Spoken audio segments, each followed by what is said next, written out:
England, 1823. The coastal road between Bath and London had never been particularly forgiving, even in the best of weather. The coachman had chosen the longer route skirting the Dorset cliffs to avoid reports of flooding on the usual inland turnpike, turning a familiar journey into something far more precarious. In late September, with autumn storms carving channels through the chalk cliffs of Dorset, it became something approaching treacherous. The hired carriage lurched through another rut, and Lady Evelyn Marlowe steadied herself against the worn velvet seat, her fingers gripping the edge hard enough to leave marks. At 29, Evelyn had grown accustomed to discomfort. 5 years as an orphan, 5 years living on the charity of her well-meaning but hopelessly impractical aunt, had taught her to accept whatever circumstances presented themselves with quiet dignity. The threadbare interior of this particular vehicle, arranged hastily by her cousin Edmund, was simply another indignity to be borne. Through the salt-stained window, the sea stretched grey and restless beneath gathering clouds. The wheels rattled over loose stones, and somewhere up front, the driver's slurred singing suggested he had found companionship in a bottle rather than sobriety. Evelyn closed her eyes briefly, wondering if she should have insisted on delaying the journey. Bath to London in one of Edmund's economy arrangements, she murmured to herself. What could possibly go wrong? The answer came with horrible swiftness. The carriage gave a violent lurch that sent her tumbling sideways. The singing stopped. A wheel struck something with a crack that echoed like a gunshot, and then the entire vehicle tipped at an angle that defied nature. Evelyn's scream caught in her throat as the world tilted, as the door beside her flew open, as momentum carried her through that opening into empty air. Her hands found purchase on something. Anything. Rock. Earth. The crumbling edge of the cliff face. Below her, waves crashed against stones with a sound like the end of the world. Above her, the overturned carriage teetered on the brink, one wheel spinning uselessly against the sky. The driver was gone. The horses were gone. There was only Evelyn, dangling over an abyss with fingers already beginning to slip. She had time to think quite clearly that this was a remarkably undignified way to die. Her aunt would be devastated. Edmund would pretend grief while calculating how quickly he could claim what little inheritance remained, and she would become nothing more than a cautionary tale told to young ladies about the dangers of travelling without proper protection. Her left hand lost its grip. She swung sickeningly, held now by only her right hand on a protruding root that was already tearing free from the soil. Then, impossible and immediate, there was pressure on her wrist.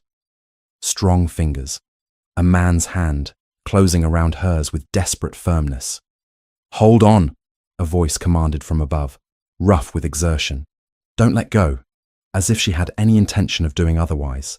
Evelyn looked up and saw a man lying flat at the cliff's edge, his dark coat spread across the ground, both of his hands now gripping her arm.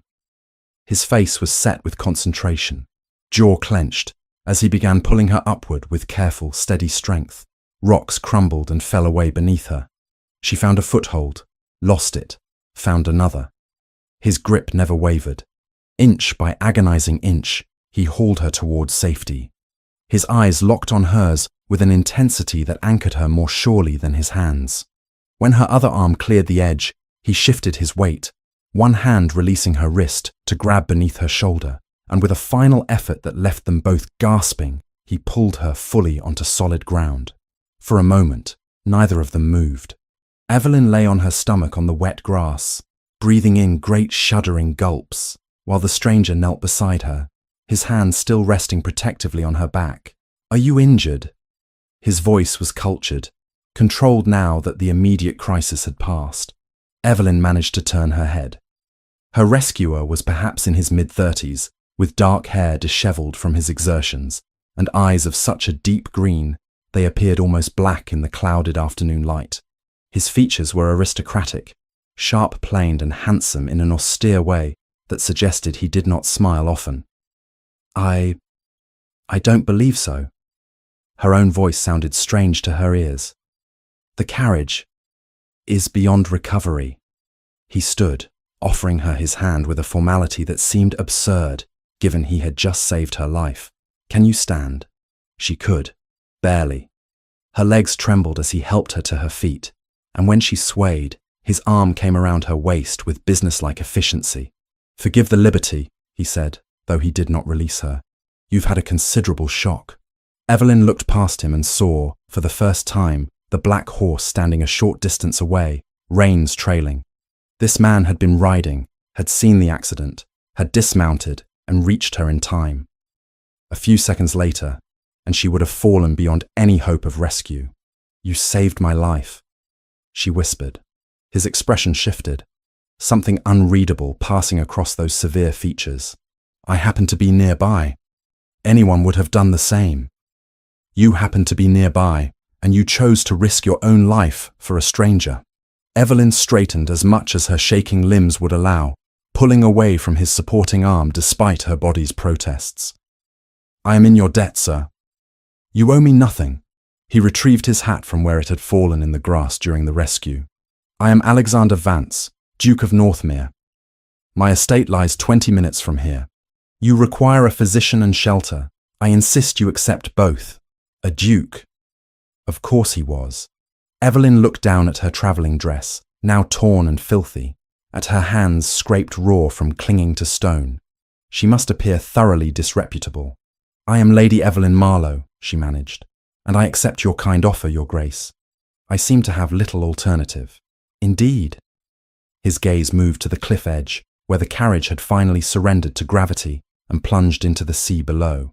Your driver? Fled the moment the wheel broke. I suspect he had been drinking. Something dark flashed across the Duke's face. I see. Come, Lady Evelyn. You're beginning to tremble in earnest, and shock can be as dangerous as injury. He led her to his horse with surprising gentleness, lifting her into the saddle before mounting behind her. Evelyn found herself cradled against his chest, his arms creating a cage of safety as he guided the animal toward the inland road. My baggage, she said suddenly. Everything I own was in that carriage. If anything survived the fall, I will have men retrieve it. His voice rumbled through his chest against her back. For now, concern yourself only with staying conscious. Northmere Hall is not far. The ride passed in a blur of grey sky and darkening landscape. Evelyn was vaguely aware of gates opening, of gravel crunching beneath hooves, of voices raised in alarm. Then there were hands helping her down, and the Duke's voice cutting through the confusion with crisp authority. Send for Dr. Monroe immediately. Prepare the blue guest chamber, and someone ride to the village. Inquire if wreckage has washed ashore from a carriage. There may be luggage worth salvaging. A woman's face appeared before Evelyn, lined with concern and competent authority. Come along, my lady. Let's get you warm and dry. The last thing Evelyn saw before darkness claimed her was Alexander Vance standing in the courtyard, watching her carried inside with an expression she could not name. Consciousness returned slowly, accompanied by the scent of lavender and beeswax.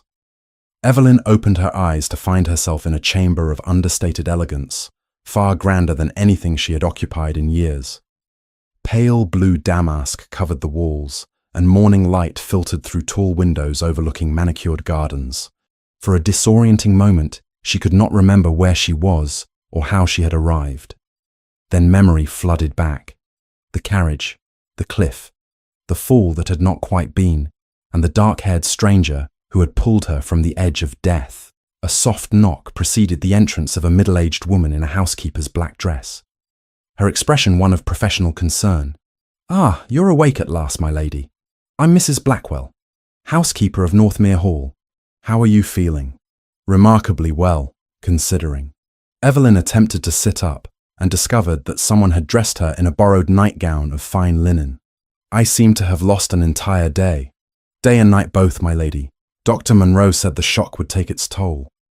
You've been sleeping since yesterday afternoon. Mrs. Blackwell poured water from a porcelain pitcher into a glass and brought it to her. His Grace has been most concerned. He's asked to be informed the moment you woke. The water was cool and welcome. Evelyn drained the glass before speaking again. My things. Some items were recovered from the wreckage. Not much, I'm afraid. The sea took most of it. The housekeeper's expression softened with sympathy. His Grace has sent messages to Bath and London, informing your family of your safety and present location. Bath. Her aunt would be beside herself with worry. And Edmund. Evelyn's stomach tightened. Edmund had arranged this journey, had insisted upon the particular carriage company, had been so eager to see her on her way to London. I should like to rise and dress if possible. Of course, my lady. I've taken the liberty of having some garments altered for you. They belong to the late Duchess. His Grace thought you might prefer something suitable until proper arrangements can be made. The late Duchess. Evelyn had heard gossip of the Duke of Northmere's wife dying some years past, though the details escaped her. She accepted the offer with gratitude, and within the hour found herself dressed in a morning gown of soft grey muslin that had been hastily adjusted to fit her smaller frame. Mrs. Blackwell led her through corridors that spoke of old wealth, tastefully displayed. The house possessed an air of masculine restraint, beautiful, but not ostentatious. They arrived at a breakfast room where the Duke stood by the window, reading correspondence. He turned at their entrance. Lady Evelyn. He set aside his papers immediately. I am glad to see you recovered. Please sit. Have you appetite for breakfast? Some, Your Grace. She took the indicated chair as he pulled it out for her. A gesture of courtesy that seemed natural rather than calculated. I will have a tray brought. Mrs. Blackwell disappeared, leaving them alone. The Duke resumed his own seat across the table, studying her with an intensity that made Evelyn acutely aware of her borrowed dress and hastily arranged hair. Dr. Munro assures me you suffered no lasting harm. A few bruises, scraped hands, but nothing requiring extended care. Thanks entirely to your intervention. She met his gaze directly. I have not properly thanked you, Your Grace. You saved my life at considerable risk to your own. The risk was minimal. I could not have lived with myself had I stood by and done nothing. He poured tea from a pot at his elbow, passing her a cup with movements that suggested long habit. I have taken the liberty of sending word to Bath and London regarding your circumstances. Your aunt, Lady Henrietta Carlisle, I believe? Yes, she will be terribly worried. I assured her of your safety and invited her to join us here while you recuperate. I also contacted Lord Edmund Carlisle, who I understand arranged your journey. Something in his tone suggested more than simple courtesy. Evelyn wrapped her hands around the teacup, seeking its warmth. Edmund is my cousin.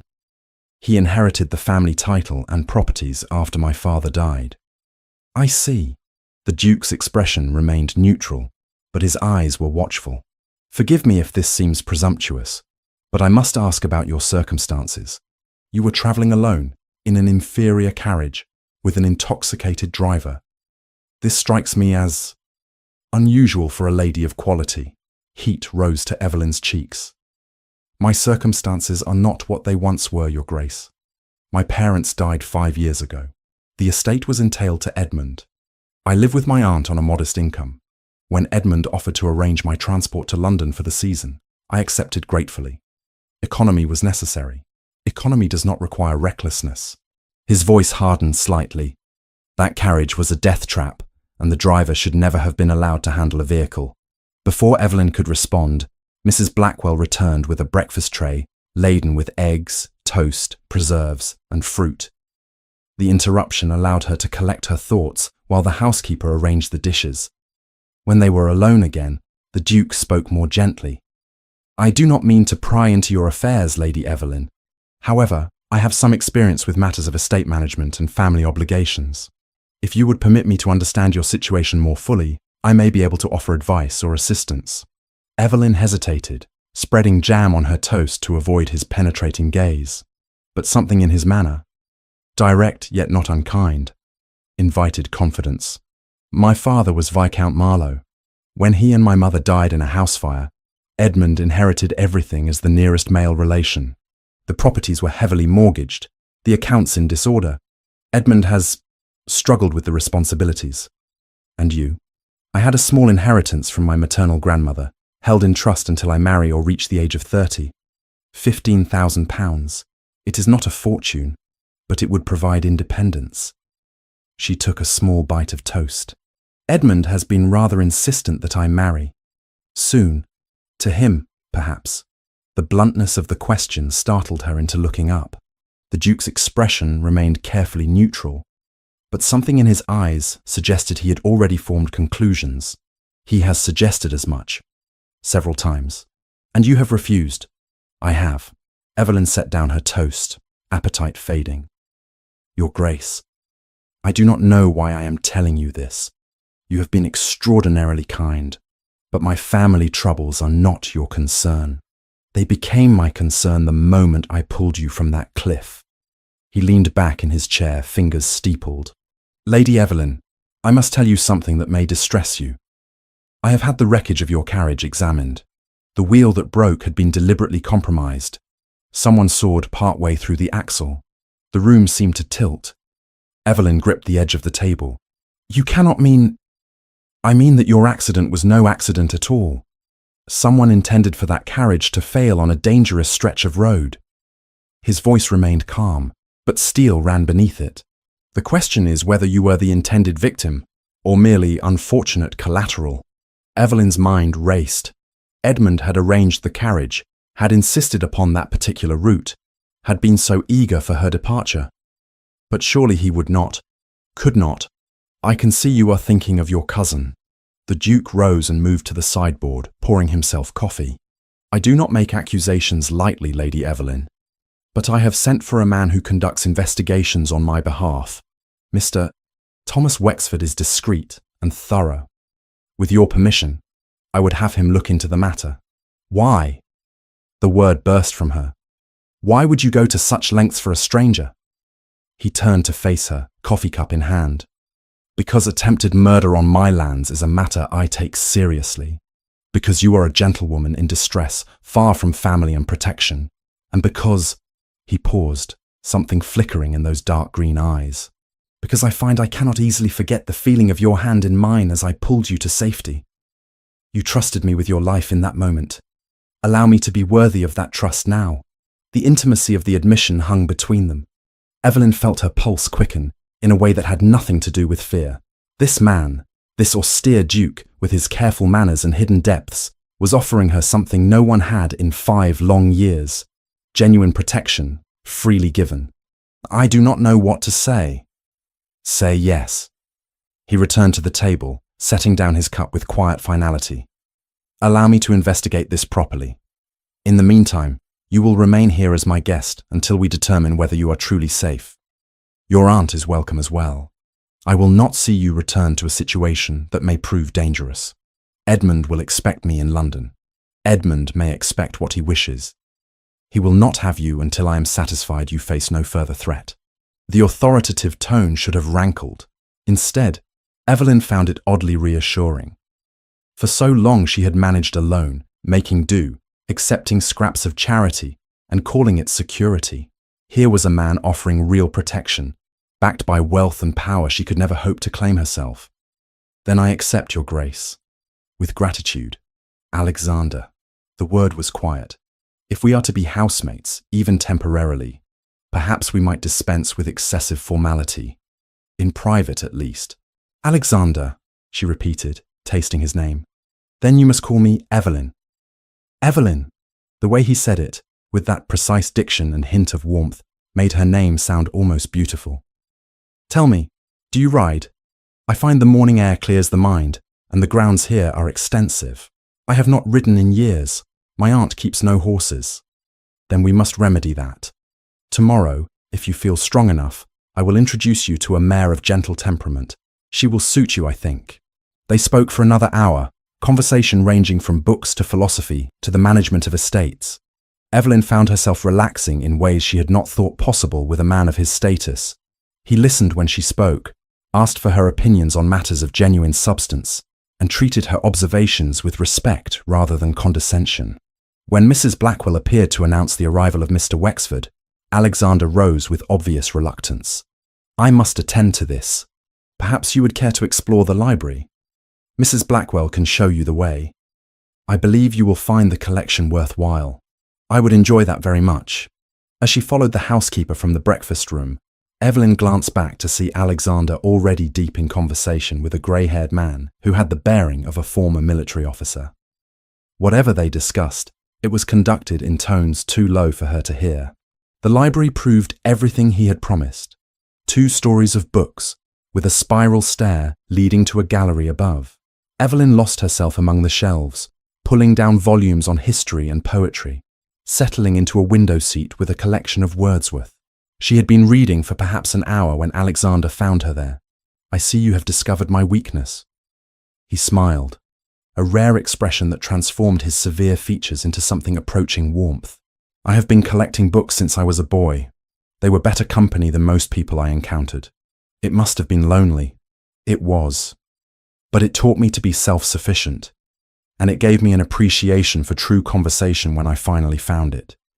He moved to stand by her window looking out over the garden. "Wexford has confirmed my suspicions. The axle was deliberately sawed, and the carriage was contracted through a company known for taking bribes to overlook safety matters. Edmund," her voice was hollow. "The trail leads to him, yes, though proving intent will be difficult without further evidence." He turned back to her. "Evelyn, I must ask you directly. Why would your cousin wish you harm? The inheritance? Possibly. He has debts, I know. Large ones. If I married him, he would gain control of my trust." She set aside the book, hands trembling slightly. "But surely he would not attempt murder merely for £15,000. Men have killed for far less. And if his debts are as substantial as you suggest, 15,000 might seem salvation." Alexander's expression darkened. "But there is another possibility. If you died unmarried before reaching 30, what becomes of the inheritance? It would revert to the estate, to Edmund." "Precisely. Marriage gives him control. Your death gives him ownership." He crossed to her, kneeling beside the window seat so their eyes were level. "I will not let him touch you. You have my word on that."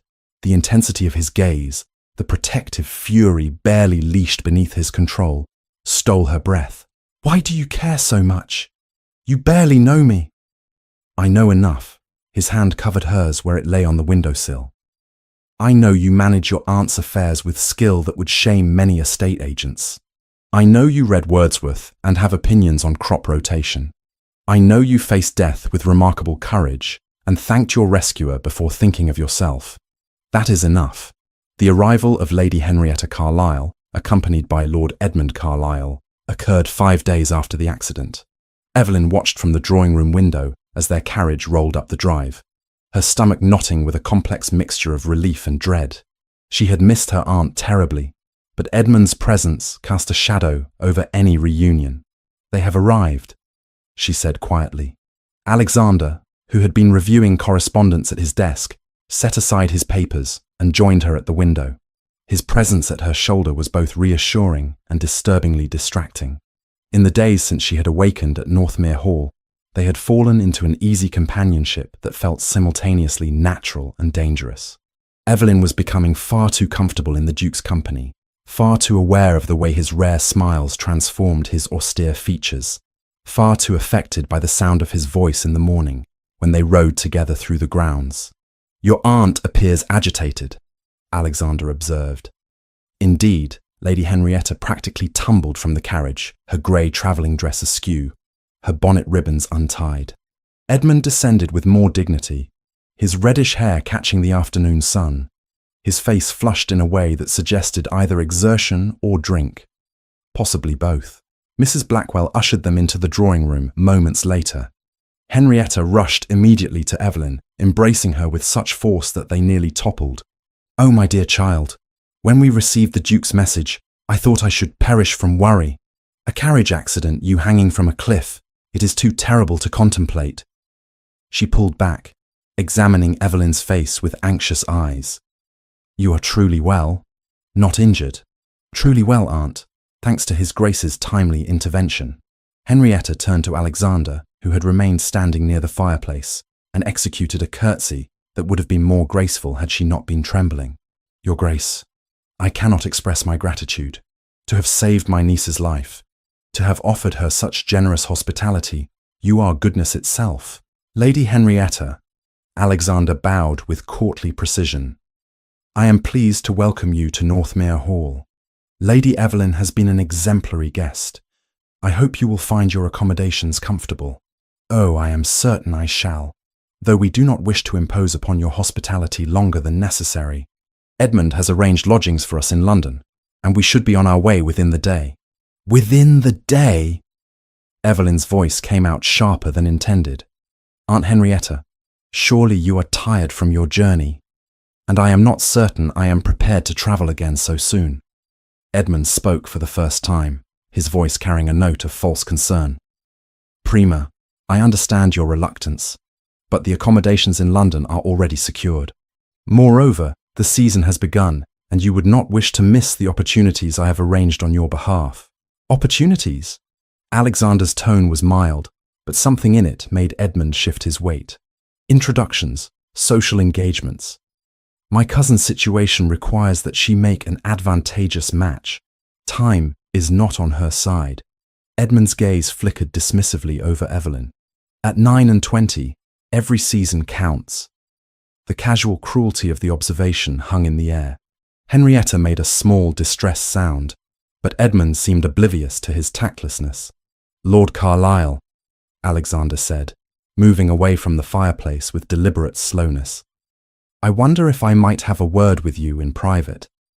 There are matters regarding Lady Evelyn's accident that require discussion." Edmund's flush deepened. "I am certain there is nothing that cannot be discussed before my aunt and cousin. Nevertheless, I insist." The steel beneath Alexander's courtesy was unmistakable. "If you would accompany me to my study." The two men departed, leaving Evelyn alone with her aunt. Henrietta immediately grasped both of Evelyn's hands, her expression anxious. "Dearest, you must tell me everything." The Duke's message was so brief. A carriage accident on the coastal road, and you rescued from certain death. But how did it happen? Was the driver at fault? "The driver was drunk," Evelyn said carefully, "and the carriage itself was poorly maintained. The wheel broke on a dangerous curve." "How dreadful." "Edmund assured me he had arranged for a reputable company." Henrietta's brow furrowed. "He was most insistent about organizing your journey himself, said it would be more economical than allowing me to make the arrangements. He mentioned the carriage specifically." "Oh yes. He visited me in Bath the week before your departure. So thoughtful of him to concern himself with such details." Henrietta released Evelyn's hands and moved to the window, gazing out at the manicured gardens. "Though I confess, I have been worried about Edmund of late. He seems strained, and some of his associates are not gentlemen I would wish to know." "What sort of associates?" "I cannot say precisely. But there was a man who called at my house last month, looking for Edmund. Quite rough in manner, despite his fine coat. He made certain implications about debts owed." Henrietta turned back to Evelyn, her soft face troubled. "I fear Edmund has been gambling again. He promised after your father's death that he would reform, but—" The door opened before Evelyn could respond. Alexander entered alone, his expression carefully controlled, but his eyes hard as flint. Edmund did not accompany him. "Lady Henrietta, would you be so kind as to allow me a moment alone with Lady Evelyn? I assure you, all propriety shall be observed. Mrs. Blackwell will remain just outside the door." Henrietta looked between them uncertainly, but the Duke's authority was not easily questioned. She departed with a final worried glance at her niece. When they were alone, Alexander crossed to Evelyn, taking her hands in his. The gesture was both protective and possessive, sending heat through her despite the gravity of his expression. "Your cousin has left for London. I made it clear that his presence at Northmere Hall was not welcome." "What did you say to him?" "I informed him that I had evidence suggesting the carriage accident was the result of deliberate sabotage. I told him that I intended to pursue a full investigation and would involve the magistrate if necessary." Alexander's jaw tightened. His reaction confirmed every suspicion. He blustered, made vague threats about my reputation, and ultimately fled when I suggested we might discuss the matter with local authorities immediately. Evelyn sank into the nearest chair, her legs suddenly unsteady. "Then it is true. Edmund truly meant for me to die, or to be injured severely enough that you would be dependent upon him for care."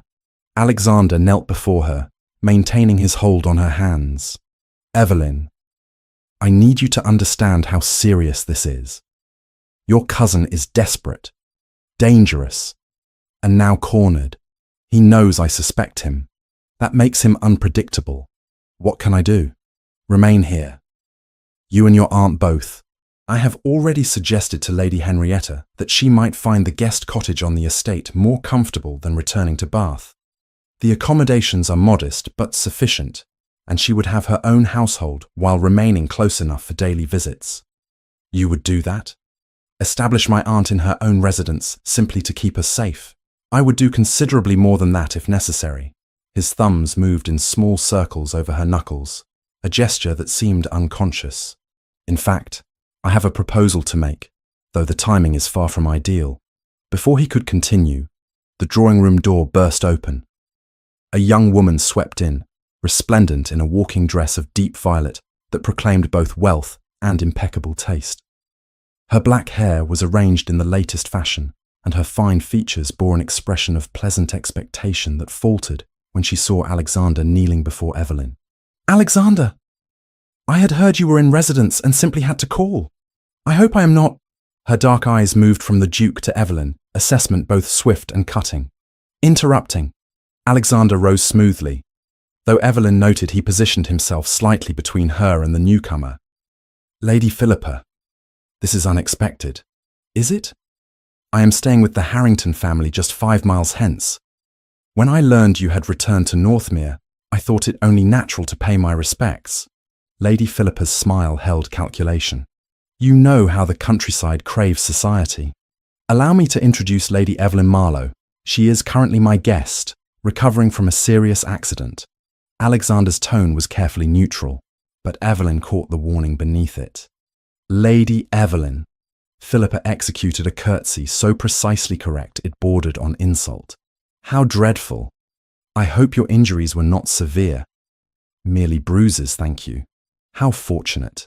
And how kind of Alexander to provide refuge." Philippa moved closer to the Duke, her fan snapping open with a sound like a gunshot. "Though I confess surprised to find you entertaining a lady alone. One might almost think the proprieties had been forgotten." "My aunt is in residence," Evelyn said evenly, "as is the Duke's entire household staff. I assure you, Lady Philippa, there is nothing improper about the arrangements." "Of course not." The smile never wavered, though one does hear such interesting gossip. A lady travelling alone, a dramatic rescue, an extended stay at the home of England's most eligible bachelor. The ton will find it all quite fascinating when you reach London. The threat was delicately delivered, but unmistakable. Alexander's expression hardened. "I am certain society will find more pressing matters to occupy their attention. Lady Evelyn's misfortune and my assistance in her recovery are hardly scandalous." Naturally, Philippa closed her fan with practiced elegance. "Still, appearances matter so very much, do they not? Especially for a lady of uncertain prospects. One would hate for innocent circumstances to be misconstrued." "Lady Philippa," Alexander said, his voice dropping to a temperature that would freeze stone, "I believe you have urgent business elsewhere. Allow me to escort you to your carriage." "But I have only just arrived, and now you are departing." He offered his arm with courtesy that was entirely devoid of warmth. "I insist." Philippa had no choice but to accept, though her smile had acquired a brittle edge. "How masterful you are, Your Grace. One might almost think you wish to be rid of me. We shall speak again soon, I am certain." When Alexander returned 15 minutes later, his temper was evident in the set of his shoulders, despite his composed features. He found Evelyn still in the drawing-room, staring into the fire. "I apologize for Lady Philippa's intrusion. She has been persistent in her attentions for some time. She is beautiful. She is calculating." Alexander moved to stand beside Evelyn's chair. "And she has just demonstrated that your presence here, however innocent, will be used against you in society. Edmund's abandonment was craven, but Philippa's threat was in some ways worse. She will spread rumours designed to damage your reputation. Then perhaps I should leave after all." "No," the word was forceful. "That would only confirm her insinuations. There is, however, another solution." He paused, and Evelyn saw uncertainty cross his face for the first time since she had known him. One that I had hoped to propose under more romantic circumstances, but events have forced my hand. He knelt again, this time with clear purpose. Evelyn, I realize we have known each other only days. I realize that what I am about to suggest may seem precipitous, but I find that I cannot bear the thought of you facing society's cruelty alone, nor can I tolerate the idea of Edmund having any claim over your future. Her heart began to race. Alexander, what are you saying? I am saying that I would be honored if you would consent to become my wife. The word hung between them, suspended in the drawing room's still air. Evelyn stared at Alexander, her heart, a wild thing, beating against her ribs. Marriage. He was proposing marriage. I know this is sudden, Alexander continued, still kneeling before her, his green eyes searching her face. I know you may believe this is merely about protecting your reputation or thwarting Edmund's schemes, but I must be honest with you, Evelyn. In the days since I pulled you from that cliff, I have come to care for you in ways I did not anticipate. You challenge me, interest me, make me laugh. The thought of you returning to Edmund's influence, of society tearing your reputation to shreds because you were unfortunate enough to need my help, it is intolerable. Alexander, I cannot allow you to sacrifice yourself for my sake. Marriage is forever. You speak of caring, but care is not love. You would come to resent me, this woman you were forced to wed to preserve her honor. Forced? He rose, pulling her to her feet with gentle insistence. No one forces me to do anything, Evelyn. I am proposing because I want you as my wife. I am proposing because the alternative, letting you go, has become unthinkable. But I will not deceive you about the terms. I know you dreamed of a love match. I cannot promise you love, at least not yet. What I can offer is protection, respect, partnership, a marriage of minds, if not yet of hearts. Is that so terrible a foundation? Evelyn pulled her hands free, moving to the window to collect her scattered thoughts. Beyond the glass, the gardens of Northmere stretched in ordered beauty. Everything about Alexander's world spoke of control, careful planning, rational decisions. Marriage as a business arrangement would fit seamlessly into that world. But she was not made for such cold pragmatism. You offer me everything except the one thing I have wanted since I was a girl, she said quietly. A husband who loves me. Not for my fortune, which is paltry, nor for my connections, which are negligible, but for myself. And you believe I do not? There was something raw in his voice that made her turn. Evelyn, I am not a man given to romantic declarations. My first marriage taught me the danger of passion without substance. But what I feel for you is real, even if I cannot dress it in poetry. Give me time, and I believe that care could deepen into something more, or it could remain precisely what it is now. Affection born of circumstance and obligation. Then we are at an impasse. Alexander's expression shuttered, that careful mask of ducal dignity sliding back into place. I will not force you. But neither can I, in good conscience, allow you to face Edmund and society's gossip without protection. If you will not accept my hand in marriage, then at least accept my continued hospitality until we can devise another solution. Before Evelyn could respond, the drawing room door opened with enough force to make them both turn. Edmund stood in the doorway, his face flushed crimson, a letter crumpled in his fist. Behind him, Mrs. Blackwell hovered anxiously, clearly having failed to prevent his entry. So this is your solution? Edmund spat, advancing into the room. Seduction and manipulation. I thought better of you, Northmere, but it seems even dukes will stoop to anything for entertainment. Lord Carlisle, Alexander said, his voice dropping to a temperature that could freeze water. You were asked to leave this house. I suggest you depart immediately before I have you forcibly removed. Oh, I shall leave, but not before I ensure my cousin understands exactly what she is throwing away by refusing my suit in favor of your hollow promises. Edmund turned his bleary gaze on Evelyn. You think he wants you for yourself? You, with your shabby dresses and pitiful dowry. He wants a convenient wife, nothing more. Someone biddable and grateful who will not interfere with his real pursuits. Edmund, you are drunk, Evelyn said, fighting to keep her voice steady. Whatever grievances you have, this is neither the time nor the place. Is it not? Then pray tell, dear cousin, when would be appropriate? After you have married him and discovered the truth? After he has claimed your pathetic inheritance and cast you aside? Edmund's laugh was ugly. At least with me, you would know where you stood. I have never pretended affection I do not feel. You have made your position abundantly clear, Alexander said, moving to place himself between Edmund and Evelyn. You view Lady Evelyn as nothing more than a means to pay your gambling debts. That is not marriage, Lord Carlisle. That is prostitution. Edmund's face went from red to purple. How dare you? I am offering her security, a home, the protection of my name. You are offering her a prison sentence with a man who attempted to murder her. Alexander's voice was deadly quiet. Yes, attempted murder. I have proof that you sabotaged that carriage, paid the driver to take a specific route, and arranged for the vehicle to fail at the most dangerous point on the coastal road. The only question remaining is whether you meant to kill Lady Evelyn outright, or merely injure her severely enough that she would be dependent upon your so-called protection. The silence that followed was absolute. Evelyn felt the blood drain from her face as she stared at Edmund, waiting for him to deny the accusations. But no denial came.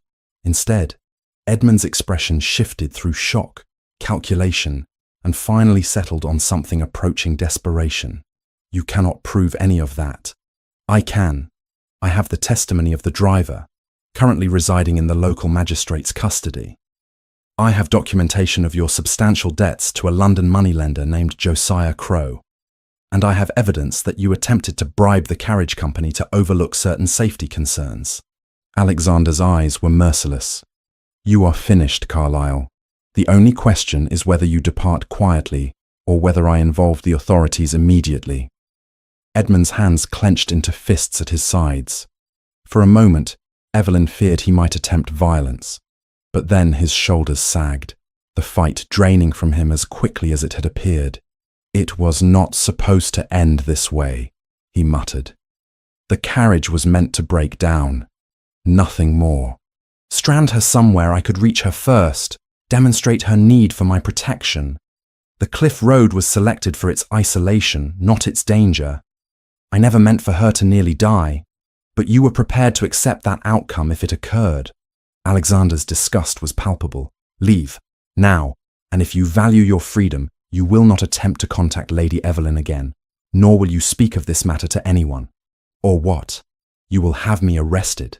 Do you think society will believe a duke's word over a viscount's? Edmund attempted bravado, but it rang hollow.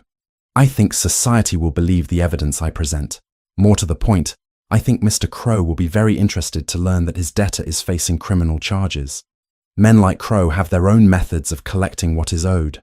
Alexander moved to the bell pull, summoning servants. My footmen will escort you from the premises. Do not return. Edmund cast one last venomous look at Evelyn before allowing himself to be led away. The moment the door closed behind him, Evelyn's knees buckled. Alexander caught her, guiding her to a chair with gentle hands that contrasted sharply with the steel he had just displayed. I am sorry you had to hear that, he said quietly. He admitted it. He actually admitted to sabotaging the carriage. Evelyn's voice shook. I knew, intellectually, that he must have been responsible. But hearing him say it makes it real. Alexander knelt before her once more, taking her cold hands in his warm ones. Evelyn, I need you to understand something. Edmund is dangerous, but he is also cornered. Desperate men are unpredictable. His debts will not disappear simply because I have driven him from Northmere. He will seek other means to access your inheritance. He cannot touch it if I do not marry. Not directly, but he could attempt to have you declared mentally incompetent, claim guardianship over you as your nearest male relation. With the right physician willing to testify, with sufficient pressure applied to your aunt, he might succeed. Alexander's grip on her hands tightened. Or he might simply try again to arrange another accident, this time ensuring there is no rescue. The pragmatic assessment sent ice through her veins. What would you have me do? Marry me. His voice was steady, certain. Not as a business arrangement. though it would serve that purpose. Not merely for protection, though you need it. Marry me because in the days we have spent together, I have come to believe we could build something genuine, a partnership based on respect and growing affection. Is that not worth the risk? Evelyn searched his face, looking for traces of deception or self-interest. She found only earnest determination and something else, something warmer that he seemed almost afraid to name. You said you could not promise love. I said not yet. But Evelyn, what I feel for you already exceeds anything I felt for my first wife, despite courting her for an entire season. If this is not the beginning of love, then I do not know what is. The confession, wrung from a man clearly unaccustomed to such vulnerability, undid her remaining resistance. Perhaps it was foolish to trust him. Perhaps she would come to regret this decision. But the alternative, returning to a life of fear and dependence, was no longer tolerable. Very well, she whispered. I will marry you, Alexander. Though I warn you, if you come to regret this offer, I will not release you from it easily. The smile that broke across his face transformed him entirely, revealing the man behind the ducal reserve. I have no intention of regretting it, nor will I give you cause to do so. He raised her hands to his lips, pressing a kiss to her knuckles that sent warmth flooding through her. We will marry by special license. 3 days, no more. That will give us time to inform your aunt, secure the necessary documents, and ensure that when Edmund learns of our union, it will be fait accompli. 3 days. The reality of it struck her. In 3 days, she would be the Duchess of Northmere, bound to this complicated, compelling man for the rest of her life. Unless you wish to wait longer. No. She surprised herself with the firmness of her answer. 3 days is sufficient. If we are to do this, let it be done quickly, before either of us has time to reconsider.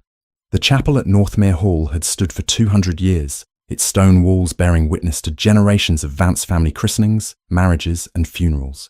On a grey morning 3 days after Alexander's proposal, it served as the setting for the quietest ducal wedding Northumberland had likely ever seen.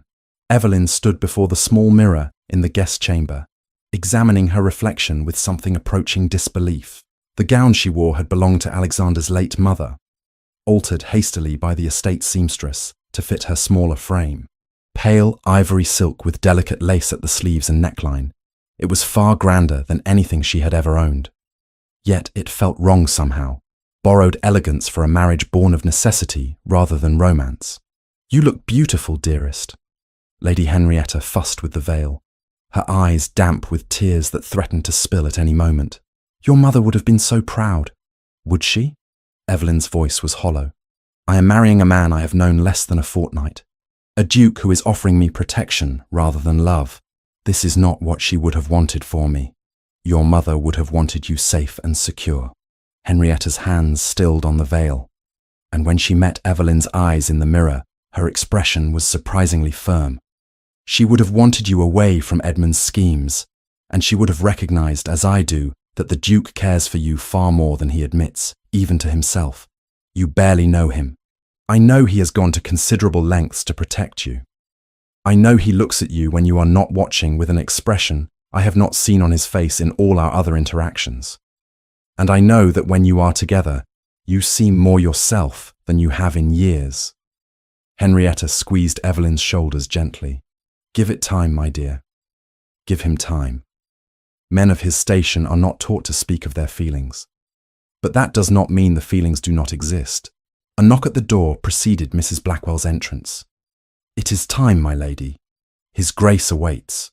The walk to the chapel felt both endless and too brief. Evelyn's heart hammered against her ribs as they approached the ancient doors, open to reveal candlelight flickering within. No guests filled the pews, only the bare minimum required by law. The clergyman, Alexander, and 2 witnesses from the household staff. This was marriage reduced to its essential elements, stripped of all ceremony and spectacle. Alexander turned as she entered, and something in his face made her steps falter. He wore formal black, austere and elegant, but it was his expression that caught her. Not the careful ducal mask she had grown accustomed to, but something raw and uncertain that made him seem suddenly younger, more vulnerable. He met her at the altar, offering his arm with a formality that seemed absurd, given they were about to pledge their lives to each other. The vicar, an elderly man who had christened Alexander as an infant, opened his prayer book and began the ancient words. "Dearly beloved, we are gathered here in the sight of God." Evelyn heard the service as if from a great distance. She made her responses when required, her voice sounding strange to her own ears. Beside her, Alexander's responses were steady, certain, each word carrying the weight of binding promise. "I, Alexander James Vance, take thee, Evelyn Margaret Marlowe, to be my wedded wife."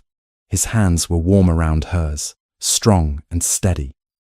She found herself focusing on that contact, the solid reality of his presence, as the ceremony progressed with inexorable momentum toward its conclusion. "I, Evelyn Margaret Marlowe, take thee, Alexander James Vance, to be my wedded husband." The words felt enormous, world-altering. In speaking them, she was surrendering the last vestiges of the life she had known, stepping into an unknown future bound to this complicated man who looked at her now with such focused intensity. The ring Alexander slipped onto her finger was old, the gold worn smooth by time. "It belonged to my grandmother," he whispered. "She was known for her sharp mind and sharper tongue. I think she would have liked you." The small confidence, offered in the midst of the solemn ceremony, steadied her. This was Alexander beneath the ducal reserve, a man who valued intelligence and spirit enough to honor his grandmother's memory by giving Evelyn her ring. "I now pronounce you man and wife." Just like that, it was done.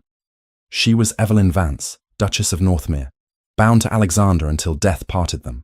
The enormity of it threatened to overwhelm her until Alexander's hand found the small of her back, a steadying touch that anchored her to the present moment.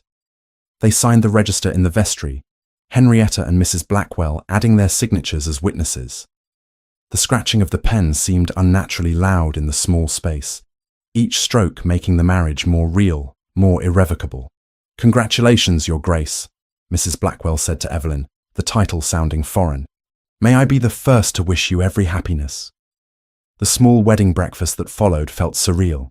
They sat in the morning room, Alexander at the head of the table and Evelyn beside him. Picking at food neither seemed to want, while Henrietta made valiant attempts at cheerful conversation. "I shall be perfectly comfortable in the cottage," Henrietta was saying. "Mrs. Blackwell has been kindness itself in arranging everything, and it will be pleasant to have my own household again, however modest." "You are welcome to remain in the main house," Alexander offered. "There is certainly room enough." "Oh no, I could not impose. You and Evelyn must have your privacy." Henrietta's cheeks coloured slightly. "Besides, I have already become quite attached to the cottage. It is charming, truly." The mention of privacy sent heat creeping up Evelyn's neck. They had not discussed the practical arrangements of their marriage beyond the ceremony itself. Would Alexander expect to share her chambers tonight? The thought filled her with a confusing mixture of anxiety and something that might have been anticipation. "If you will excuse me," she said abruptly, setting down her napkin, "I find I have developed a headache. I believe I shall rest for a while." She fled before anyone could respond, making her way to the guest chamber that had been hers for the past week. But when she opened the door, she found her belongings gone, the room stripped of all signs of her occupation. "Your things have been moved to the Duchess's chambers, my lady." Phillips, her newly assigned lady's maid, appeared at her elbow. "If you will follow me." The Duchess's chambers were in the family wing, connected to the Duke's apartments by a shared sitting room. Phillips led her through doors Evelyn had not previously explored, into a suite of rooms that took her breath away. The bedchamber was done in shades of rose and cream, elegant but warm, with tall windows overlooking the gardens. Her few belongings looked lost in the enormous space, swallowed by the grandeur of their surroundings. "Shall I help you change, Your Grace?" Phillips asked. "His Grace mentioned you were feeling unwell." "Yes, thank you." Evelyn allowed herself to be undressed and redressed in a simple day gown, her hair released from its elaborate wedding arrangement. When Phillips finally left her alone, she sank into the window seat, pressing her forehead against the cool glass. What had she done? She had married a duke she barely knew, bound herself to him forever based on less than 2 weeks' acquaintance. Yes, she was attracted to him. Yes, she enjoyed his company. But was that enough foundation for a lifetime together? A soft knock preceded Alexander's entrance through the connecting sitting room. He had changed from his wedding attire into more casual clothing, though he still moved with that unconscious authority that marked him as aristocracy. "May I come in? It is your house. Your room, technically. It is your room now." He crossed to the window seat but did not sit, standing instead with his hands clasped behind his back. "Evelyn, I know this has all happened very quickly. I know you must have doubts." "Do you?" "Of course." He finally met her eyes. "I am not insensible to the strangeness of our situation. We are married, yet we remain in many ways strangers to each other. That will take time to remedy." "How much time?" The question came out sharper than she intended. "As much as you need."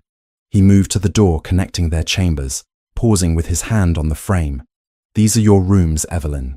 Private, inviolate. I will not enter without invitation. Our marriage may have been hurried, but I will not force intimacies you are not ready to share." The promise should have relieved her. Instead, it left her feeling strangely bereft. "And if I am never ready, then we will have a marriage of companionship rather than passion. I have had one loveless marriage already, Evelyn. I will not force another into that mold simply to satisfy society's expectations of what a marriage should be." He was giving her everything she claimed to want: respect, patience, freedom. Yet somehow it felt like rejection, as though he was relieved to have an excuse to maintain distance between them. "Alexander," she began, then stopped, uncertain what she wanted to say. "Yes? Thank you. For your consideration." Something flickered in his eyes, gone too quickly to identify. "Of course, I will leave you to rest. Mrs. Blackwell will arrange for dinner to be sent up if you prefer not to come down." He departed, closing the connecting door with careful quietness. Evelyn remained at the window, watching the afternoon light fade from the gardens, feeling more alone than she had in years. The following weeks established a pattern that was both comfortable and profoundly unsatisfying. They took meals together, rode out most mornings, spent evenings in the library discussing books and estate matters. Alexander was unfailingly courteous, treating her with a respect that never quite crossed into intimacy. They inhabited the same house, bore the same name, sat across from each other at breakfast, yet remained separated by an invisible barrier neither seemed capable of breaching.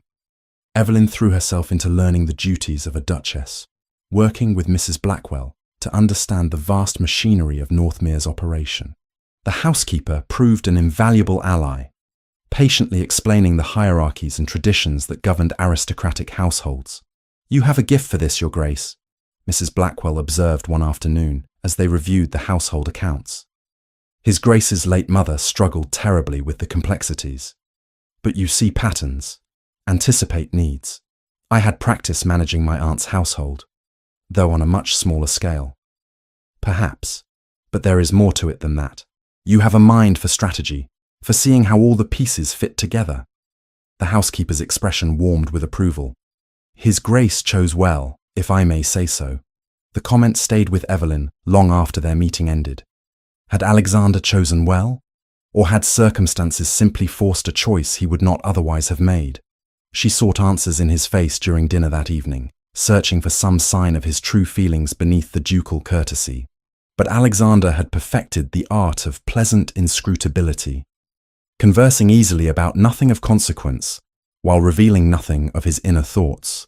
"There is a matter I wish to discuss with you," he said as they lingered over wine after the meal. "I have been reviewing the estate accounts, and I noticed you have not yet accessed your quarterly allowance. Mrs. Blackwell mentioned you needed new clothing, but nothing has been ordered. I have sufficient for my needs. Evelyn," he set down his glass with careful precision, "you are the Duchess of Northmere. You will be expected to entertain, to attend functions, to represent our family in society. That requires an appropriate wardrobe. I am not criticizing your current dress, but practicality demands we address this." The gentle rebuke stung precisely because it was justified. I am unaccustomed to spending freely. My circumstances before our marriage required strict economy. Your circumstances have changed. You need not hoard resources like a miser simply because you once had to make do with little. His voice softened.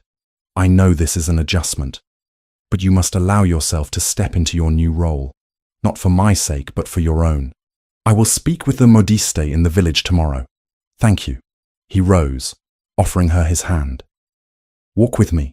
The evening is pleasant, and I find I am not yet ready for sleep. They strolled through the gardens as twilight deepened into night, following gravelled paths between beds of late-blooming roses. The air carried the scent of earth and growing things, peaceful and timeless. Do you ever regret it? Evelyn asked suddenly. Our marriage. Alexander stopped walking, turning to face her fully. No, not for a moment. Do you?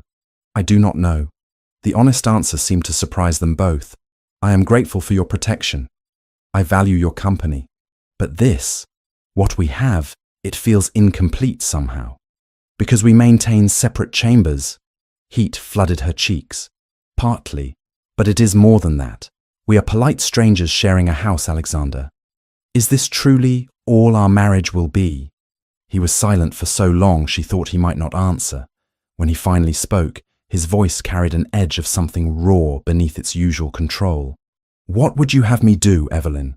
Force myself into your bed when you made clear you wanted time. Declare feelings I am not certain how to name, simply to give you the romantic fairy tale you deserve. I am trying to be patient, to give you space to adjust. If that makes me a poor husband, then I plead guilty. I am not asking you to force anything. I am asking you to be honest with me, to tell me what you truly want from this marriage. What I want? He laughed without humour. I want you to look at me the way you did in the library that day, when I told you about my mother. I want to wake beside you and know I did not trap you into this life. I want to stop feeling like I'm walking on glass every time we are alone together, terrified that one wrong word will shatter whatever fragile connection we have built. He took a step closer, close enough that she could see the green fire in his eyes even in the dim light. I want my wife, Evelyn, not the Duchess performing her duties. You. The confession hung between them, stark and unadorned. Evelyn's heart raced as she realized what he was offering. Vulnerability for vulnerability, truth for truth. Then stop treating me like porcelain, she whispered. Stop being so endlessly patient and courteous. I do not need a perfect Duke, Alexander. I need the man who knelt before me in the drawing room and offered marriage with his heart in his eyes. His hand came up to cup her face, thumb brushing across her cheekbone with devastating gentleness. That man is terrified of driving you away. Then he is a fool. She covered his hand with her own, holding it against her cheek. Because that man is the one I married, and I am tired of waiting for him to come back to me. Alexander's mouth found hers in a kiss that erased the careful distance they had maintained for weeks. It started gentle, questioning, but deepened when Evelyn responded with fervour, born of weeks of suppressed longing. His arms came around her, pulling her close against his chest, and she went willingly, finally, ready to begin building something real from the foundation of their hurried marriage. When they finally pulled apart, both breathless, Alexander cradled her face between his hands, their noses almost touching as he tried to catch his breath. We are quite terrible at this, you know. Most couples progress in a more logical fashion. Courtship, marriage, intimacy. We seem to be attempting it backwards. Perhaps we shall set a new fashion. Evelyn smiled against his lips. The Northmere method. Save each other's lives, marry in haste, fall in love at leisure. Fall in love, he repeated, testing the words. Is that what you think we are doing? I think we began that day on the cliff. Everything since has simply been both of us too stubborn to admit it. His answering smile transformed his face entirely. Then allow me to rectify that oversight. Evelyn Vance, I love you. Desperately, inconveniently, and entirely against my better judgment. But there it is. Joy bloomed in her chest, warm and bright. I love you too, you impossible man. They returned to the house hand in hand, and when they reached the family wing, Evelyn led him not to her chambers, but to the shared sitting room between their suites. "Stay with me tonight?" she asked. "Not in separate rooms like strangers, but truly together as husband and wife. Are you certain?" "I have never been more certain of anything." His kiss was answer enough. 6 weeks after a wedding born of necessity, their marriage finally truly began. The letter arrived on a grey October morning, delivered by a mud-splattered courier who insisted on waiting for a reply.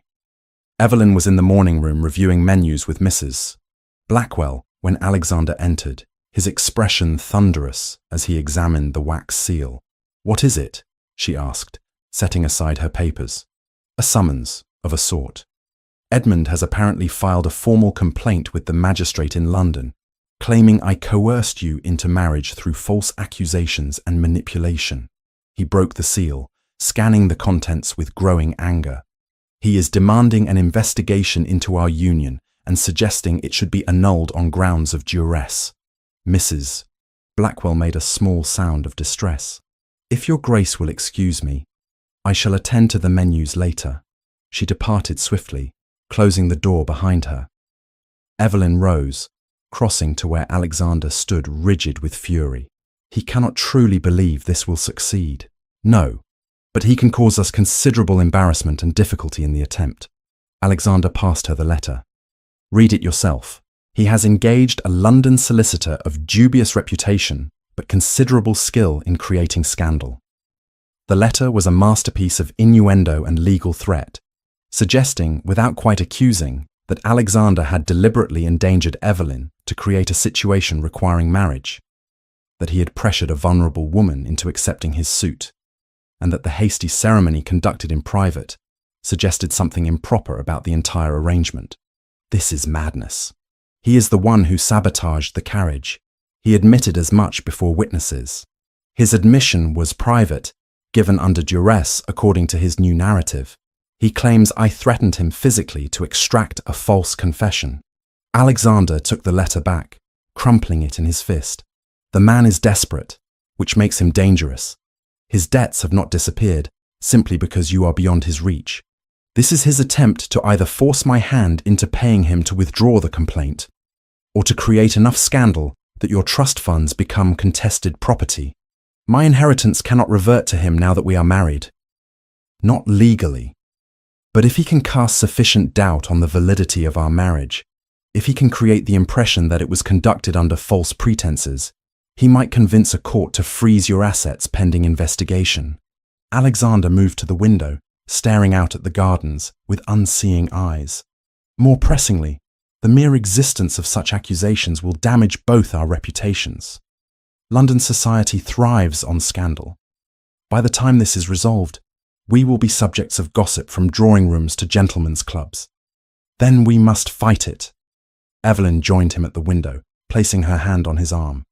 We have witnesses to our marriage, to Edmund's threats, to his confession about the carriage. Surely that is enough to discredit his claims. Perhaps, but legal battles take time and money. Edmund knows I would prefer to avoid the spectacle of a public trial, the necessity of parading our private affairs before magistrates and solicitors. His jaw tightened. He is gambling that I will pay him to go away quietly. And will you? Alexander turned to face her fully, his green eyes blazing. Not 1 penny. I will not reward his schemes with so much as a halfpenny. If he wants a fight, he shall have one. The resolution in his voice stirred something fierce in Evelyn's chest. This was the man who had pulled her from a cliff, who had offered her protection and eventually love. Edmund had underestimated him if he believed threats and legal maneuvering would succeed where more direct methods had failed. What do? We go to London. We face this directly, present our evidence, and expose Edmund for what he is. Alexander's hand covered hers where it rested on his arm. It will not be pleasant. Society will scrutinize every aspect of our marriage. There will be whispers and speculation. Can you bear it? With you beside me, I can bear anything. The journey to London took 2 days, during which Alexander occupied himself writing letters to his solicitor, to various connections in Parliament, and to Mr. Wexford, instructing him to gather every piece of evidence regarding the carriage sabotage. Evelyn watched him work with quiet intensity, marveling at the transformation from the courteous but distant duke she had first met to this focused warrior preparing for battle. They arrived at Alexander's London residence, a grand townhouse in Mayfair, that made Northmere Hall seem almost modest by comparison. Servants appeared immediately to unpack their belongings and settle them into their apartments, but Alexander allowed them no rest.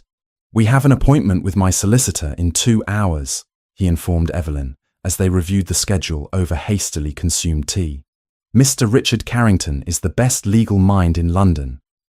If anyone can untangle Edmund's machinations, it is he." Mr. Carrington proved to be a thin, scholarly man in his 50s with sharp eyes that missed nothing. He received them in his chambers near Lincoln's Inn, spreading documents across his desk with methodical precision. Your Grace," he greeted them both, indicating chairs. "I have reviewed the complaint filed by Lord Carlisle. It is, if you will pardon my frankness, a tissue of lies and insinuations built upon the thinnest foundation of distorted facts." "Can you defeat it?" Alexander asked bluntly. "I can, but not without cost." Carrington pulled forward several papers. "Lord Carlisle has engaged Nathaniel Reeves as his counsel. Reeves is notorious for his ability to create scandal regardless of the actual merits of a case. He will drag every detail of your courtship and marriage into public view, twist innocent circumstances into something sordid, and generally make the entire process as painful as possible. Let him try." Evelyn spoke before Alexander could respond. "Every accusation can be refuted with evidence. We have nothing to hide." Carrington's expression softened slightly. "Your Grace, I admire your courage, but you must understand what you're inviting. Questions will be asked about the speed of your marriage, about your living arrangements before the ceremony, about the Duke's motivations in offering his hand. Society does not view hasty marriages kindly, particularly when one party is as eligible as His Grace and the other is, forgive me, in somewhat reduced circumstances." "You mean they will assume I was fortune hunting and he was trapped?" "Precisely. Or worse, that you were his mistress whom he felt obligated to marry after compromising you." Carrington's tone was apologetic but firm.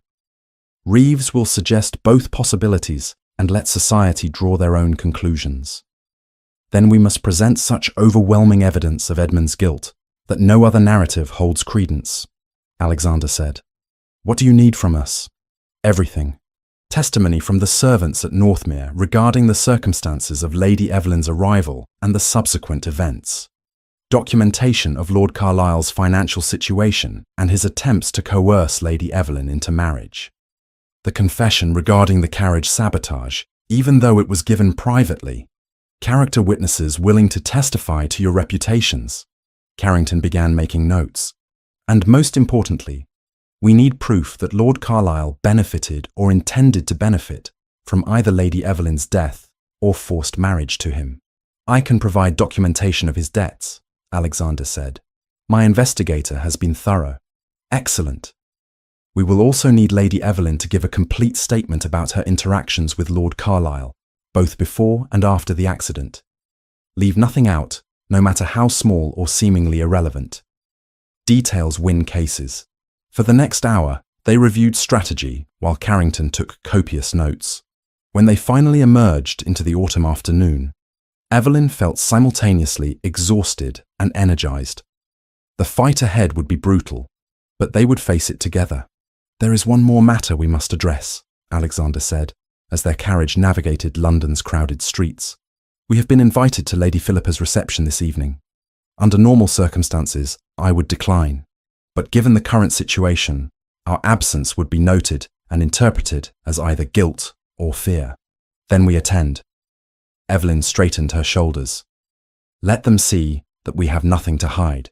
Lady Philippa's reception was being held at the Marquis of Westfield's London residence, a palatial affair that rivaled the royal palaces in grandeur. They arrived fashionably late, announced at the entrance to a ballroom that fell suddenly quiet as every eye turned toward them. "The Duke and Duchess of Northmere," the butler intoned. The whispers began immediately, a susurrus of speculation and scandal that followed them as they descended the stairs into the assembled company. Evelyn kept her head high, her hand resting lightly on Alexander's arm, projecting a confidence she did not entirely feel. Lady Philippa materialized before them, resplendent in crimson silk that matched the calculated gleam in her dark eyes. "Your Graces, how delightful that you could attend. I had feared the scandal might keep you away." "Scandal, Lady Philippa?" Alexander's voice was dangerously soft. "I am not aware of any scandal worthy of the name, merely the spiteful machinations of a desperate man." "Oh, but surely you have heard. It is all anyone can discuss. Lord Carlisle's accusations, the questions about your marriage, the suggestions of impropriety." Philippa's fan snapped open with a sound like a whip crack. One does wonder what prompted such a hasty union, though I suppose when one reaches a certain age, one cannot afford to be particular about circumstances. The insult was aimed directly at Evelyn, who felt heat rise to her cheeks. Before she could formulate a response, Alexander stepped forward, his body language subtly protective. "Lord Carlisle's accusations are the desperate fantasies of a man whose gambling debts have driven him to extraordinary measures," he said, his voice carrying across the suddenly attentive crowd. "My wife and I married because we chose to do so, for reasons that are entirely our own business. Anyone who suggests otherwise will answer to me personally." The threat, delivered with aristocratic precision, sent a ripple through the assembly. Philippa's smile faltered for the first time. "How masterful you are, Your Grace. One almost forgets that you married a penniless nobody to rescue her from scandal of her own making." She turned to Evelyn, malice bright in her eyes. "Tell me, Duchess, how does it feel to have trapped the most eligible man in England through circumstance and manipulation?" "It feels," Evelyn said clearly, surprising herself with the steadiness of her voice, "precisely as it should. I married a man I respect and admire, who offered me his hand freely and without coercion. If that troubles you, Lady Philippa, I suggest the problem lies, not with my marriage, but with your own disappointment at having failed to secure his affections yourself." Gasps echoed through the ballroom. Philippa's face went white, then red. "You dare to suggest that I harbored feelings for the Duke? I dare to state the obvious truth that anyone with eyes could see. You have pursued his grace relentlessly for 2 seasons. His marriage to me has clearly rankled you more than any impropriety ever could." Evelyn felt Alexander's hand cover hers on his arm, a silent gesture of support. "But your personal disappointment does not give you license to spread malicious gossip or lend credence to Lord Carlisle's lies." "Well said, Your Grace," an elderly woman called from the crowd. Lady Harrington, Evelyn realized, one of society's most influential matrons. "I, for one, am tired of all this speculation. The Duke and his bride are legally married, and that should be an end to it." "Here, here," several voices echoed. Philippa looked around desperately, seeking allies, and finding few. Society, ever fickle, was beginning to turn. The Duke's direct defense of his wife, Evelyn's spirited response, and the lack of any actual evidence supporting Edmund's claims had shifted the mood of the room. "If you will excuse us," Alexander said, guiding Evelyn away from Philippa with deliberate courtesy that was itself a dismissal. "I believe my wife promised me this dance." He led her onto the floor as the orchestra struck up a waltz, and suddenly they were surrounded by other couples, society closing ranks around them in a display of acceptance that was as calculated as it was welcome. "That was magnificently done," Alexander murmured as they moved through the steps. "I have never seen anyone put Philippa in her place so thoroughly. I was terrified the entire time." "Then you hid it admirably. You are a duchess in truth now, Evelyn. Society has seen you claim your place, and they will remember." As they danced, Evelyn became aware of approving looks from various quarters, nods of respect from women who had previously dismissed her. The tide was turning, slowly but unmistakably. Edmund's scheme was failing, undone by the very publicity he had sought to use against them. When the dance ended, they were immediately surrounded by well-wishers, curious guests eager to demonstrate their support now that it appeared safe to do so. Alexander fielded questions and comments with his usual polished courtesy, while Evelyn found herself warming to the role of Duchess in ways she had not anticipated. It was nearly midnight when they finally escaped to their carriage, both exhausted but oddly exhilarated by the evening's events. "One battle won," Alexander said, pulling her close against him on the carriage seat. "But the war is far from over. Edmund will not surrender simply because society has not embraced his narrative. Then we continue fighting. Together, always together." He pressed a kiss to her temple. "You were extraordinary tonight, Evelyn. I have never been more proud to call you my wife." The words warmed her more than any number of society's approving nods. Whatever came next, they would face it united, stronger together than either could be alone. When they arrived home, Alexander followed her to her chambers without asking, and she welcomed him with open arms. Their marriage, born of necessity and scandal, was becoming something far more valuable. A partnership of equals, built on trust and strengthened by adversity. Whatever Edmund attempted next, they would be ready. The message arrived 3 days after Lady Philippa's reception, delivered to Evelyn while Alexander was meeting with Mr. Carrington. A plain envelope, sealed with common wax, containing a single sheet of paper in Edmund's distinctive scrawl. "If you value Lady Henrietta's safety, come alone to the abandoned warehouse on Wapping Dock at 10 o'clock tonight. Tell no one. Any sign of the Duke or his men, and your aunt will suffer consequences you cannot imagine. You have one chance to end this quietly. Bring documents transferring your inheritance, signed and witnessed. Otherwise, things will become far more unpleasant for everyone involved." Evelyn read the message 3 times, each reading making her hands shake more violently. Edmund had Lady Henrietta, her sweet, harmless aunt who had never hurt anyone, now a pawn in Edmund's increasingly desperate schemes. The thought of what he might do if she failed to comply made her stomach turn. She should tell Alexander immediately. He would know what to do, how to handle this. But the message's warning was clear. Any involvement from the Duke would put Henrietta at risk. Could she gamble with her aunt's life? The afternoon crawled past in agonizing slowness. Evelyn maintained a facade of normalcy through tea and conversation, all while her mind raced through increasingly desperate plans. By dinner, she had made her decision. She would go to the warehouse as Edmund demanded, but she would not go entirely unprepared. "You seem distracted this evening," Alexander observed as they sat in the drawing room after the meal. "Is something troubling you?" "Merely tired. The social whirl of London is more exhausting than I anticipated." The lie tasted bitter, but what choice did she have? "I believe I shall retire early." He rose, crossing to where she sat and pressing a kiss to her forehead. "Rest well. Tomorrow we meet with Wexford to review the evidence he has gathered. Edmund's house of cards is collapsing, piece by piece. This will be over soon." "Yes, soon." She forced herself to meet his eyes, to smile as though nothing was wrong. The deception felt like a betrayal, but Henrietta's life hung in the balance. In her chambers, Evelyn waited until she heard Alexander's movements cease in his adjoining rooms. Then she dressed quickly in a dark walking dress, wrapped herself in a hooded cloak, and slipped from the house through the servants' entrance. A hack stood at the corner as she had arranged earlier through a trusted maid, and within minutes she was rattling through London's streets toward the docks. Wapping at night was a different world from Mayfair's elegant townhouses. The streets reeked of fish and tar, and rough men eyed her hired carriage with speculation.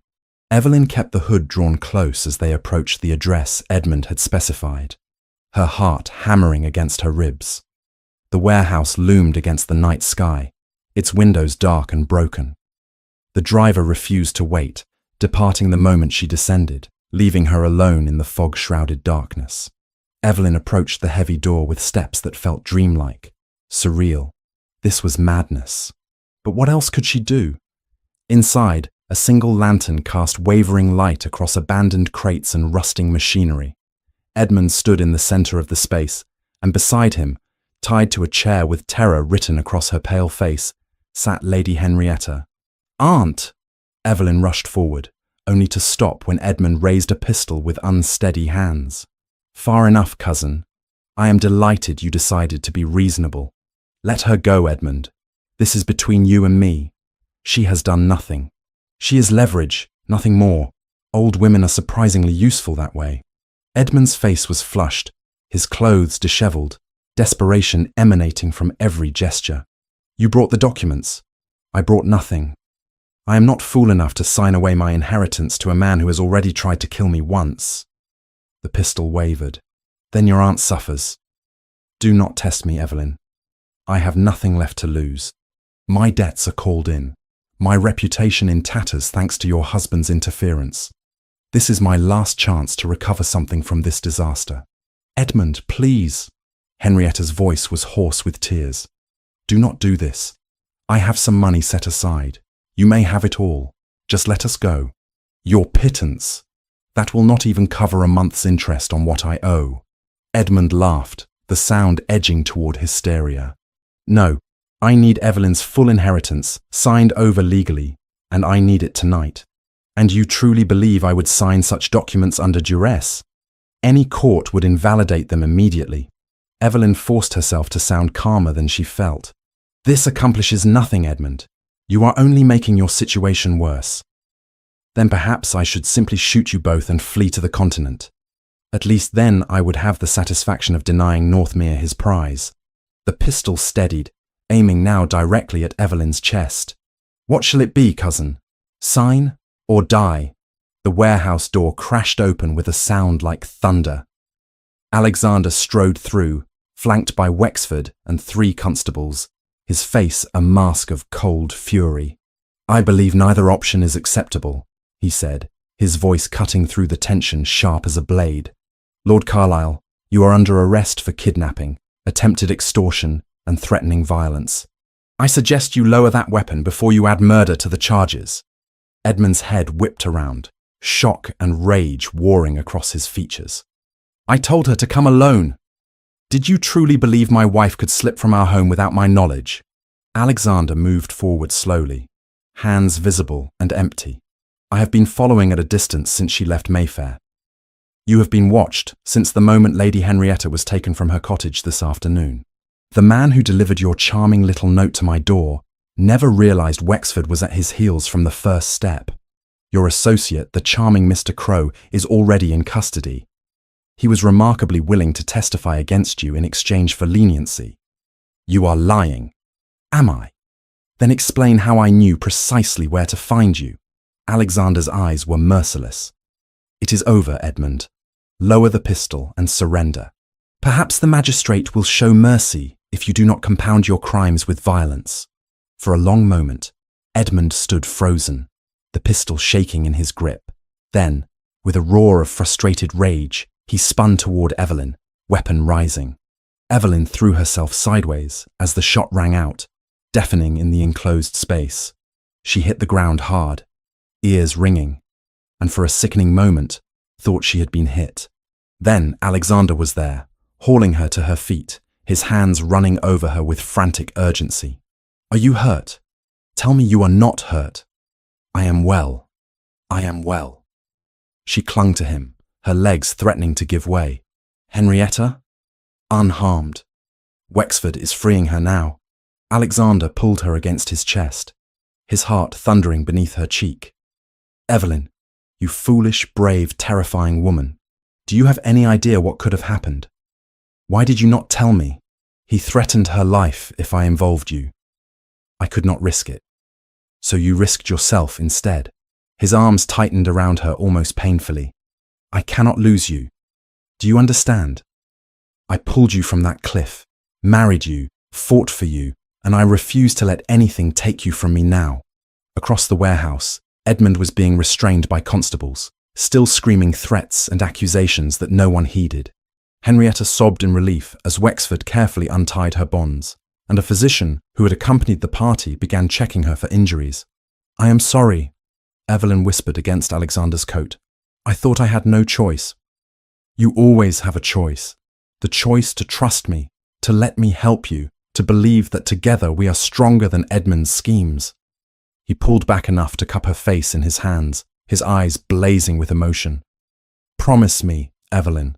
Promise that you will never face danger alone again when you have a husband willing to stand beside you. I promise. The words came easily, born of the terror and relief flooding through her. I promise." The constables led Edmund away in chains, still raving about injustice and conspiracy. Evelyn watched him go with something that might have been pity had he not just threatened to murder her and her aunt. Instead, she felt only relief that this nightmare was finally ending. "What will happen to him?" she asked, as Alexander helped her into their waiting carriage. Henrietta already settled inside, with a blanket wrapped around her shoulders. "Trial, conviction, imprisonment. His crimes are too numerous and well documented for any other outcome." Alexander took the seat beside her, keeping her hand clasped tightly in his. "His solicitor will undoubtedly argue duress, desperation, diminished capacity. None of it will matter. The evidence against him is overwhelming, and his debts will be settled from what remains of the Carlisle estate after it is sold to satisfy his creditors. There will be nothing left, but that is hardly our concern." He looked past Evelyn to Henrietta, his expression gentling. "Lady Henrietta, I must apologize. My investigation into Edmund's activities inadvertently put you at risk. I should have provided better security for your cottage." "Nonsense, Your Grace." Henrietta's voice was still shaky but determinedly cheerful. "You saved my life tonight. Both our lives. I shall be forever grateful."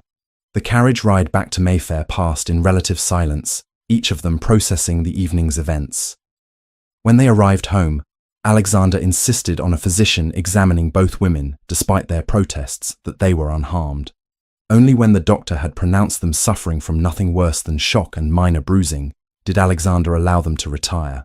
In their private chambers, Evelyn finally allowed herself to collapse into a chair, the evening's terror catching up with her in a wave of delayed reaction.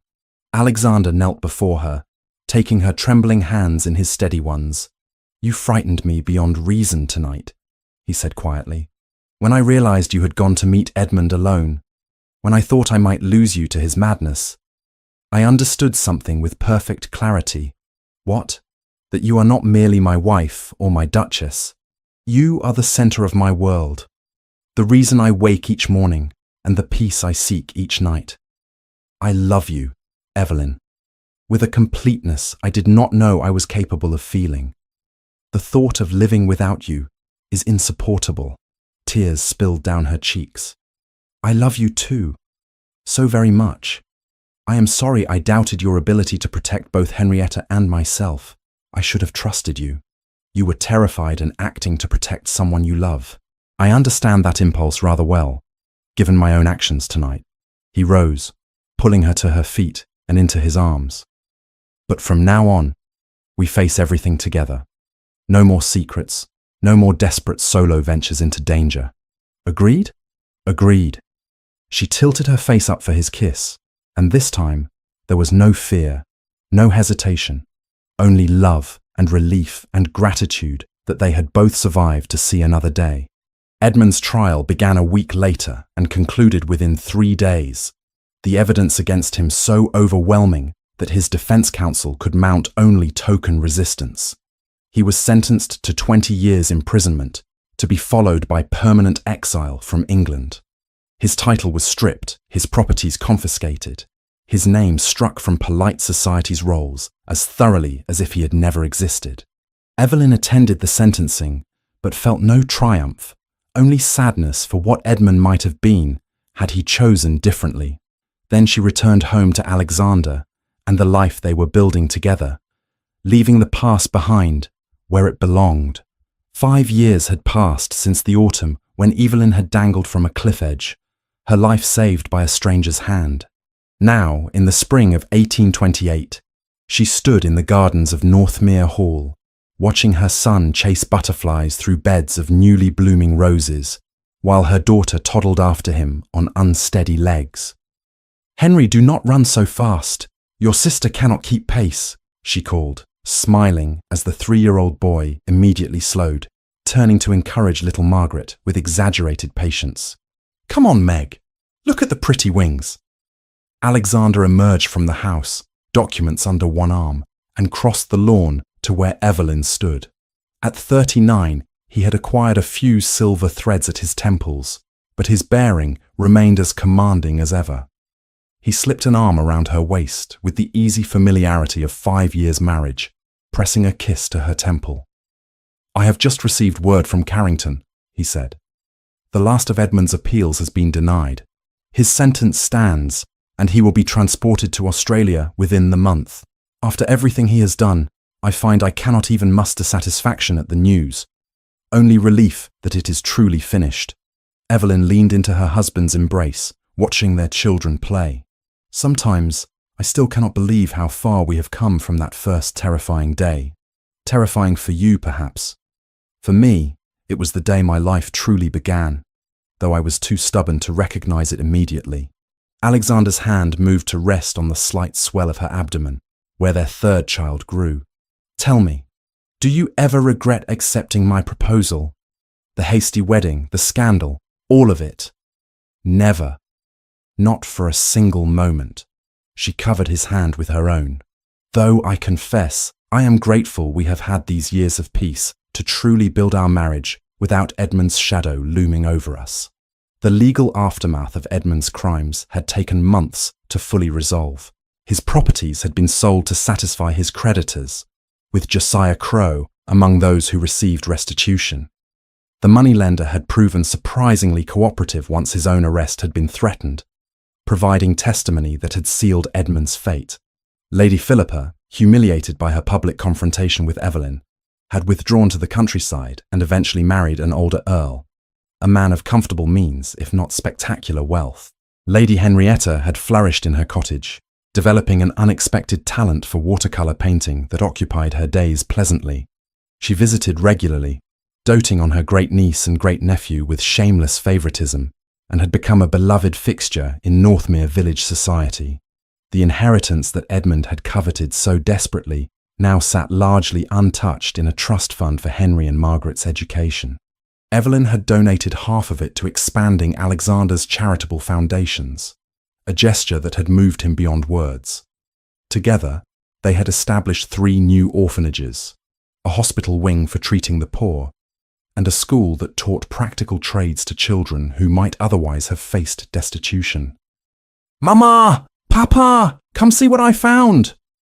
Henry's excited voice drew them across the lawn to where he crouched beside a rosebush, Margaret peering over his shoulder with wide-eyed wonder. "It is a chrysalis," Alexander explained, kneeling beside his son to examine the delicate structure. "Soon it will emerge as a butterfly, transformed from what it was into something beautiful. Like magic," Henry breathed. "Like nature's magic, yes." Alexander ruffled his son's dark hair, so like his own. "Everything changes, Henry. Sometimes the change is frightening, but often it leads to something wonderful." Evelyn met her husband's eyes over their children's heads, understanding the deeper meaning in his words. Their own transformation from wary strangers to devoted partners had been no less miraculous than any butterfly's metamorphosis. What had begun in terror and desperation had become the foundation of a love deeper than either had dreamed possible. "Will you walk with me to the cliff?" she asked later, after the children had been delivered into their nursemaid's care for afternoon rest. "I find myself drawn there on anniversaries." They followed the path Evelyn had first travelled 5 years ago, though now it bore little resemblance to that treacherous route.